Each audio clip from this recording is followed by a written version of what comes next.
teman-teman bela negara, apa kabar? Semoga dimanapun kalian berada selalu dalam keadaan sehat. Amin ya robbal alamin. Senang sekali rasanya saya Disa Prihantini Kusuma, Humas UPN Veteran Jakarta, menyapa teman-teman bela negara dimanapun kalian berada. Dan semoga kalian ada di rumah ya untuk saat ini. Dan senang sekali juga kali ini kita akan berbincang-bincang santai dengan teman-teman kita, mahasiswa-mahasiswi UPN Veteran Jakarta yang tentunya sangat berprestasi sekali. Jadi mereka ini tidak hanya mahasiswa dan mahasiswi biasa, tetapi mereka adalah atlet profesional. Wow, luar biasa sekali. Jadi langsung saja kita langsung berbincang-bincang santai dengan teman-teman kita yang sudah hadir di studio. Halo Mas dan Mbak, boleh memperkenalkan diri terlebih dahulu? Boleh. Nama saya Nicholas Bagasinsan. Oke, Nicholas ya. Fakultas mana Nicholas? Saya dari Fakultas Hukum. Angkatan 2018. Wow, Hukum angkatan 2018. Mungkin selanjutnya? Halo, aku Adelia dari Fakultas Hukum, mahasiswa angkatan 2019. Oh, berarti kalian sefakultas ya, sama-sama hukum. Ada yang angkatan 2018 yaitu Nicholas dan juga Adelia angkatan 2019.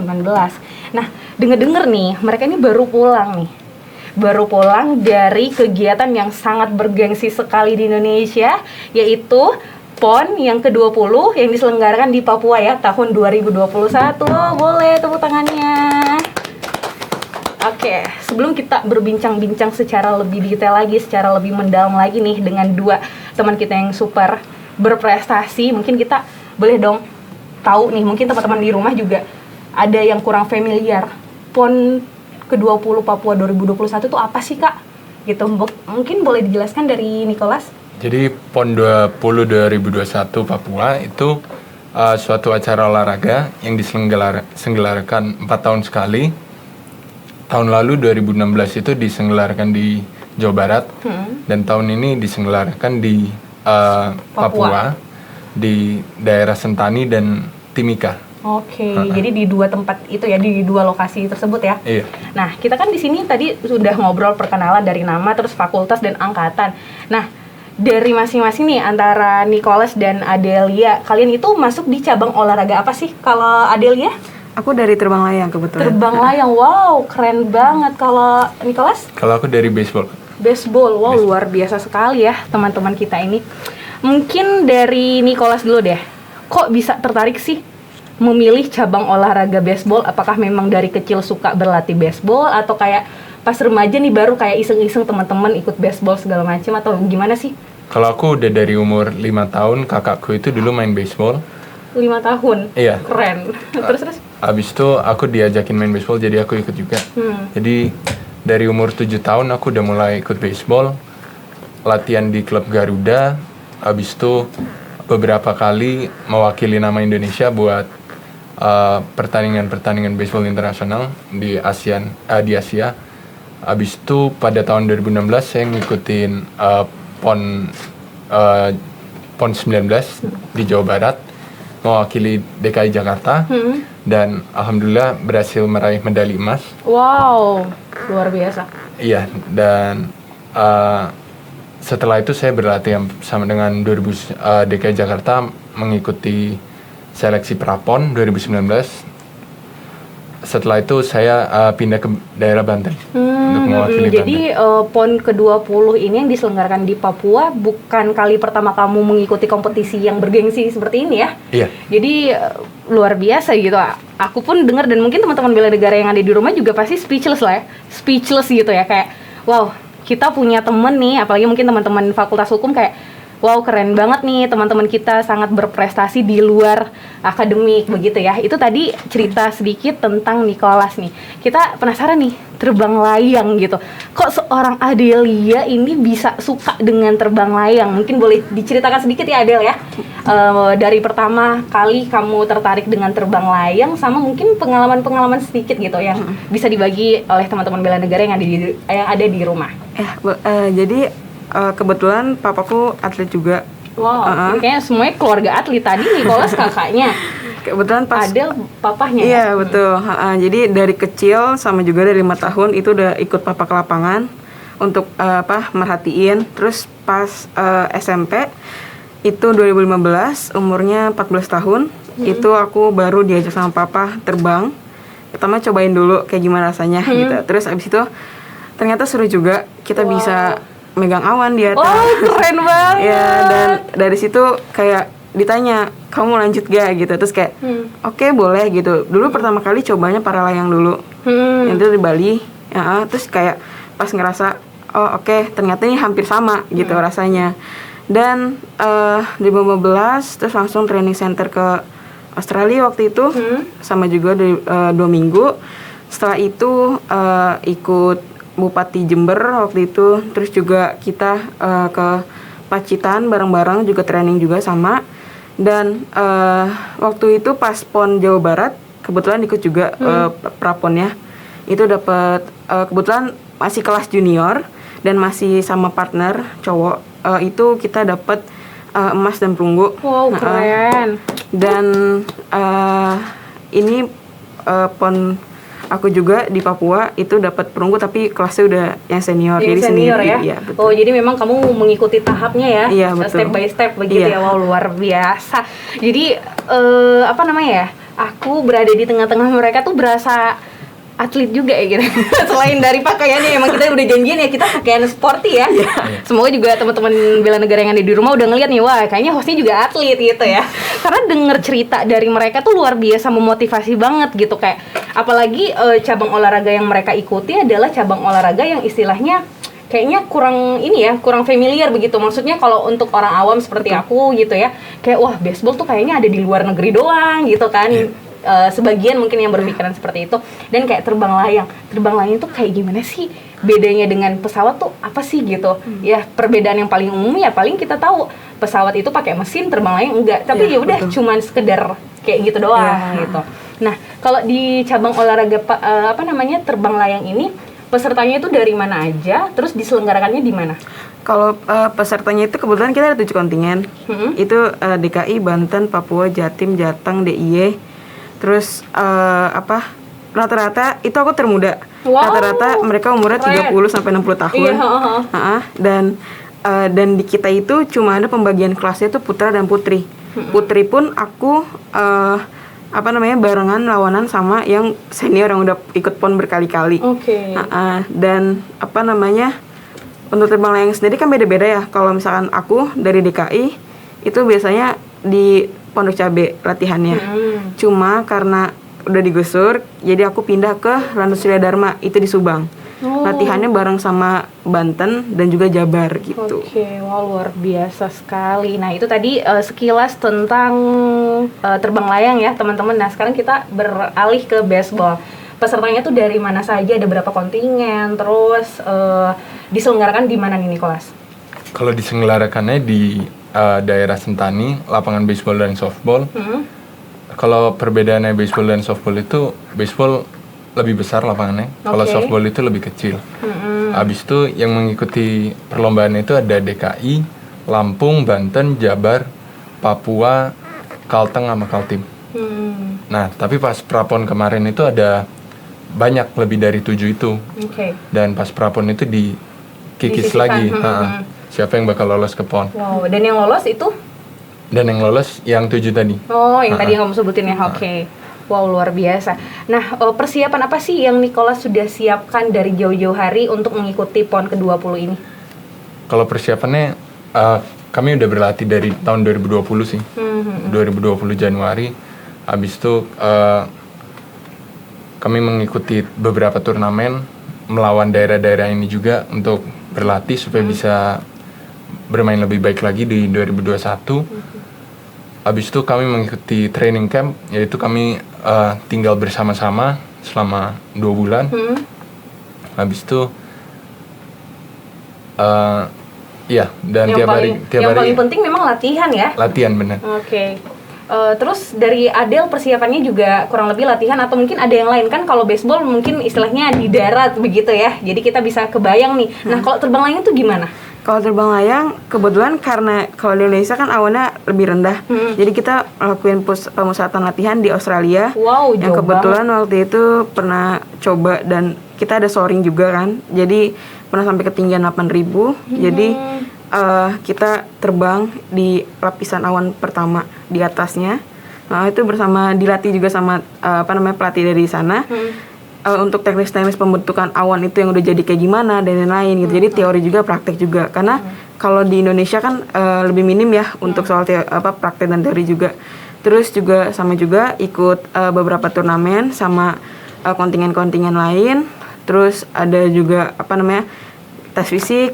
Terus juga sama udah kayak gitu pemusatan latihan. Luar biasa sekali. Jadi memang untuk mencapai apa yang sekarang telah kalian raih itu nggak mudah ya. Ada perjalanan yang harus latihan berkali-kali, terus harus mengikuti beberapa turnamen sebelum mengikuti yang emang tujuannya adalah untuk tahun ini adalah PON ke-20 ya, yang diselenggarakan di Papua. Wow, luar biasa. Aku nggak berhenti untuk applause gitu ya ke kalian karena memang susah gitu. Istilahnya kayak kita aja ngelihat kalian kok bisa gitu kan, tapi nggak dan melihat kalian tuh cuman kayak udah wow keren dapat medali, tapi kita nggak ngelihat langsung gimana proses kalian begitu. Nah ini kalian sambil kuliah dong, gimana sih cara bagi waktunya gitu? Ya kalau kami latihan itu jam 7 pagi sampai jam 8, habis itu sorenya kami latihan lagi. Jadi untuk jam 8 paginya sampai jam siangnya itu masih bisa ngelakuin kuliah. Jadi baginya dan maksudnya untuk sekarang ini kan masih dalam masa pandemi ya, jadi waktu itu masih online gitu ya. Kalau Adel juga sama berarti ya? Kalau aku kebetulan kalau terima layang latihan cuma hari Sabtu Minggu aja. Jadi weekday-nya bisa full kuliah. Iya. Wah keren ya. Jadi yang penting sebenarnya kemauan kita sih ya, nggak usah mikir kayak wah nanti kalau misalkan gue ikut ini kuliah gue gimana ya. Jadi kayak udah fokus aja di tujuan kalian, pasti yang lainnya tuh akan berjalan begitu.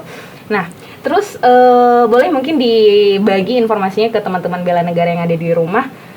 Kalian itu pada saat di sana mulai dari tanggal berapa begitu ya, maksudnya prosesnya sampai ke final tuh seperti apa perjalanannya? Mungkin dari Nicholas dulu. Iya, jadi kami nyampe di Papua tanggal 19 bulan? September. Oke. Jadi kami latihan selama 4 hari, menyesuaikan dengan lapangan di sana. Dan pada tanggal 23 itu game pertama kami. Dan semifinal dan babak penyisian itu sekitar tanggal 1 Oktober. Wow, jadi hampir kurang lebih sebulanan ya? Seminggu, sorry. 19 September sampai 1 Oktober. 19 kan nyampe, abis itu 23 tanding pertama. Iya, oke, kurang lebih semingguan ya berarti. Dan perebutan peringkat 3 dan 4 itu tanggal 3 Oktober. Tanggal 4-nya kita udah selesai, sudah dapat medalinya.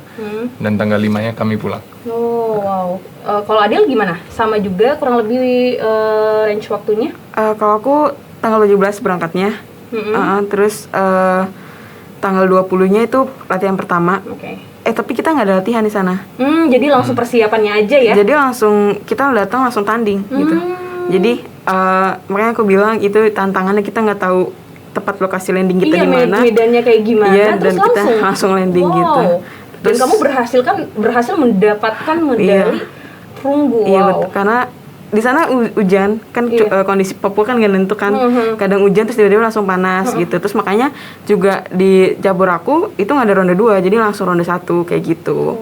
Dan juga kan itu kan kita mainnya di bandara dan pesawat komersil banyak kan. Jadinya kita harus ikutin jadwal komersil kayak gitu. Gila, keren banget. Baik, nah kita kan tadi sudah mendengarkan nih mungkin cerita-cerita suksesnya mereka, begitu cerita-cerita seneng-senengnya aja nih. Tapi kan kita nggak tahu nih kendala-kendala atau tantangan yang mereka hadapi itu bagaimana. Nah mungkin kita bisa tanya dari Nicholas dulu. Tantangan terbesar dari cabur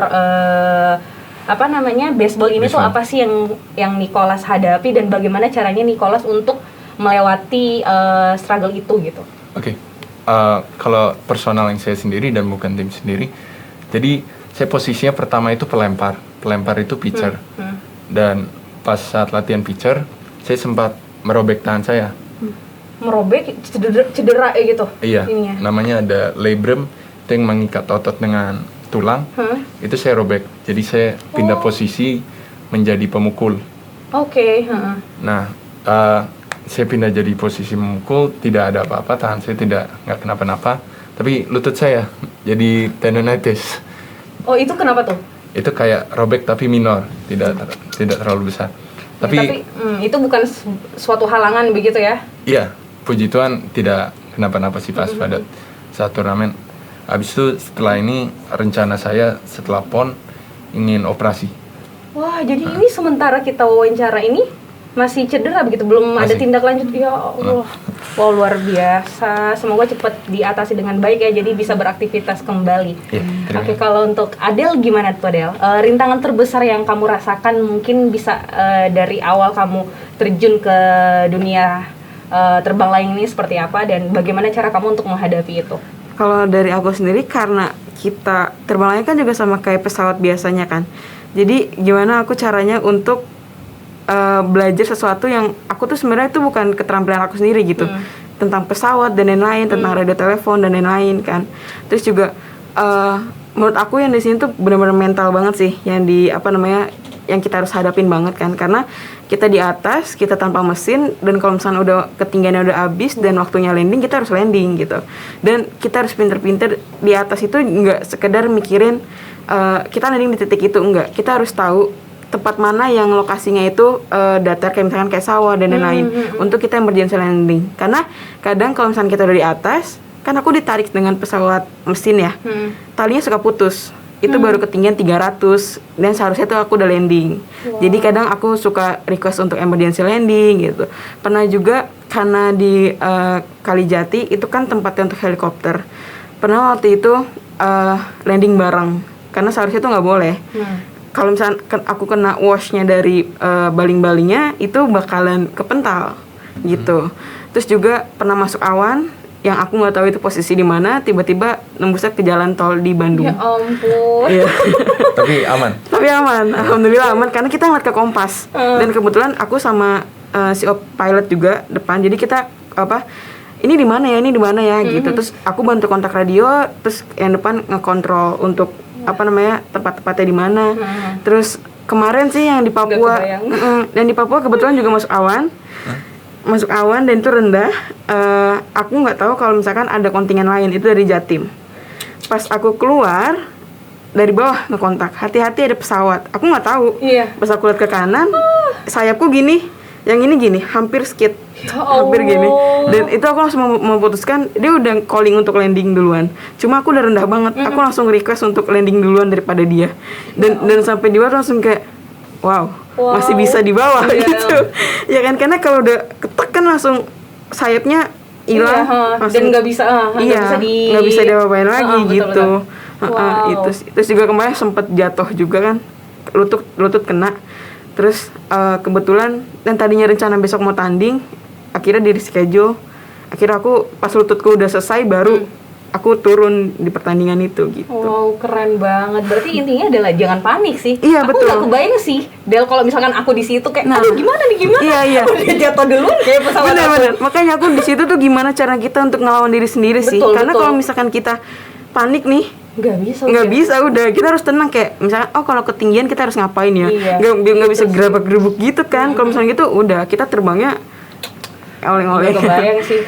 Gila, keren banget.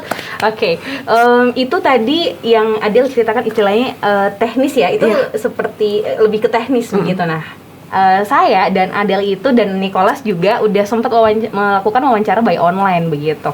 Nah, uniknya di dalam wawancara online tersebut, Adel tuh sempet cerita bahwa dia tuh banyak dicaci maki begitu, dicibir sama temannya sendiri, orang-orang sekitarnya dia. Nah, itu kan sebenarnya memang adalah hal yang paling terberat begitu kan untuk kita lalui nih. Cibiran-cibiran orang terdekat kita. Nah, bagaimana sih Adel untuk membuktikan kepada mereka kayak gue itu bukan seperti yang lo bilang gitu? Karena kan papa juga di situ atlet, juga pelatih juga kan. Aku suka sharing gitu, kayak dulu papa pernah ngalamin kegagalan nggak gitu. Waktu pertama pun pernah nggak kalau misalkan gagal mikirin kata orang lain gitu. Aku tuh selalu kayak di pas aku terbang, aku tuh selalu mikirin nanti kalau misalkan kalau misalkan gue terbang, orang-orang ngomong apa ya, kayak gitu. Jadinya aku nggak konsen. Terus dan lain-lain, dan sampai kadang kalau misalnya aku habis landing, aku nggak berani untuk ke tenda. Ada tenda, karena kayak takut kok terbangnya gitu sih, kayak gitu-gitu. Oh iya, Terus komenan-komenan orang lain iya, gitu akhirnya aku di bawah sayap, terus kayak ngoreksi sendiri, oh terbangnya nggak bagus Del, kayak gitu-gitu, kayak coba untuk ngomong sama diri sendiri. Terus yang aku kayak bilang, pokoknya di PON ini pulang harus bawa medali apapun itu. Iya. Karena waktu itu gini, aku udah gimana sih rasanya, kayak kita udah capek terbang dan lain-lain, baru turun udah dibilang kamu nggak bisa apa-apa kayak gitu. Terus aku langsung kayak, aku mikir gini, sampai cerita ke teman dan kata teman gini, kalau lo nggak bisa apa-apa, lo nggak akan lolos babak kualifikasi katanya gitu kan. Terus abis itu, oh iya bener juga ya. Nah pas sampai di sana, pas sampai di Papua, aku mikir gini, wah ini nggak ada kenal medan langsung terbang gitu kan. Ini gimana nih gitu. Dan kebetulan aku benar-benar kayak ada pelatih aku yang baik banget. Sampai aku di telepon dijelasin awan di sana gimana, di briefing dulu dan lain-lain. Sampai aku bilang dulu sebelum mau terbang tuh aku selalu bilang, Adel bakalan berusaha sebisa Adel lah gitu. Kayak kalau misalkan gak bagus maaf ya, aku selalu gitu duluan gitu.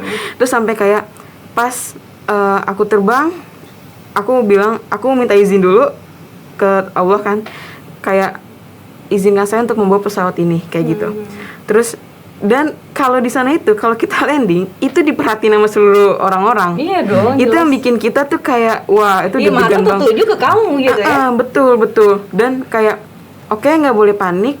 Iya. Harus percaya bahwa diri itu bisa gitu kan. Terus dan itu yang paling susah sih. Itu yang paling susah, mengontrol diri sendiri. Kayak teman-teman juga pada ngeledekin kayak gini. Kok diem aja, kemarin perasaan ketawa-ketawa kayak gitu loh. Padahal bisa dong. Padahal tuh kita kayak mikirin, oh iya kita ngebayang. Makanya kadang kalau di kamar, di hotel apa di mana gitu, aku suka ngebayangin aku lagi di dalam pesawat. Oh landingnya gini. Terus pakai waktu ada rekaman juga kan di GoPro gitu, aku perhatiin nih kayak gimana. Terus sampai wah itu kalau misalnya udah disuruh tanding tuh nggak bisa tidur sih dari semalam. Dan apalagi nunggu giliran kita itu bikin deg-degan. Tapi pas udah di pesawat itu enggak. Nah pas mau landing baru. Itu dia tuh, kemarin aku sempat ketinggian dan dari bawah udah ada yang bilang wah ini ketinggian sih gitu. Kebetulan ada Pak Ganjar datang juga ke sana, itu merhatiin aku terbang. Terus Pak Ganjar nanya, itu siapa terbangnya bagus banget gitu. Terus katanya, oh itu dari DKI gitu. Terus ya, oh oke, kayak gitu. Terus kayak pas di bawah, aku dari temanku cerita dia, tau nggak sih tadi tuh lo udah dibilang katanya ketinggian nggak bakalan masuk gitu. Pas lo masuk dia langsung cengok, terus gue giniin aja, tuh lihat gituin. Terus aku kayak, udah lo nggak usah kayak gitu kan. Terus dari 7 kontingen yang masuk cuma 3, DKI, Jatim sama Jabar yang masuk itu. Wah luar biasa, keren banget. Seneng banget gue dengerin semua cerita dari Adel dan juga Nicholas ya. Adel tadi cerita bagaimana caranya dia meruntuhkan kalimat-kalimat negatif dari orang-orang sekitar dia. Dan juga Nicholas bagaimana caranya dia tetap berjuang walaupun mengalami cedera ya. Wow luar biasa, kalian tuh perjalanannya tuh nggak semulus yang kita lihat ya. Keren. Oke, sebelum kita menutup perbincangan kita pada hari ini, mungkin kita pengen tahu nih, mungkin dari Nicholas terlebih dahulu, harapan Nicholas ke depannya, baik itu untuk cabang olahraga yang kamu ikuti, untuk kampus, itu seperti apa Nicholas? Harapan untuk cabang olahraga baseball, semoga baseball lebih populer lagi sih, dan lebih banyak penontonnya, lebih banyak pengikutnya, pemainnya. Dan untuk harapan untuk kampus, iya, kampus tercinta kita, iya, semoga mahasiswanya dapat mengikuti olahraga lain dan dapat membanggakan nama Indonesia di dunia internasional. Oke, amin. Untuk Adel gimana, Del? Untuk Adel harapannya untuk terbang layang karena awam juga, terus belum ada orang yang tahu. Dan aku juga mulai ngaktifin promosi tentang olahraga terbang layang ini khususnya untuk anak-anak muda. Betul. Untuk masuk ke ke kelas junior dulu untuk ikut PON pertama kali. Semoga teman-teman tertarik untuk ikut terbang layang, coba-coba ikut terbang layang. Terus untuk harapan diri sendiri semoga lebih percaya diri lagi. Amin. Terus juga untuk kampus, ya sebelumnya aku ngucapin makasih atas dukungannya, terus juga atas doanya dari dosen-dosen dan semuanya. Terus juga semoga teman-teman yang lain bisa berprestasi, semangat terus berprestasi di akademik maupun non akademik. Oke, itu tadi harapan sekaligus pesan untuk teman-teman ya dari Adelia, dan mungkin terakhir sebelum penutup dari Nicholas, pesan untuk teman-teman baik itu teman-teman angkatan, senior maupun junior kamu itu seperti apa? Ya, kemarin sudah didoain banyak sama teman-teman, berterima kasih banget bisa dapat medali perunggu ini dan membanggakan nama Banten. Semoga untuk teman-teman semakin semangat kuliahnya dan semakin rajin, dan untuk angkatan 2018 semoga kita tahun ini bisa lulus semua. Amin. Wih, amin. Sekali lagi selamat untuk Adelia dan juga Nicholas, dan selamat juga untuk beberapa teman kita lainnya ya yang berhasil mendapatkan medali emas dan juga medali perunggu yang namanya tidak bisa kami sebutkan satu persatu di sesi ini karena nanti akan kita undang juga di sesi podcast bersama dengan Humas UPN Veteran Jakarta. Dan untuk teman-teman yang ada di rumah, semoga apa-apa yang tadi sudah disampaikan oleh Nicholas dan juga Adelia bisa teman-teman ambil baiknya dan buang buruknya jauh-jauh bila ada. Sekian, saya Disa Prihantini Kusuma, Humas UPN Veteran Jakarta, mohon pamit undur diri. Mohon maaf bila ada kata-kata yang salah. Wabillahi taufik wal hidayah. Wassalamualaikum warahmatullahi wabarakatuh. Stay safe dan stay healthy. Salam bela negara. Terima kasih.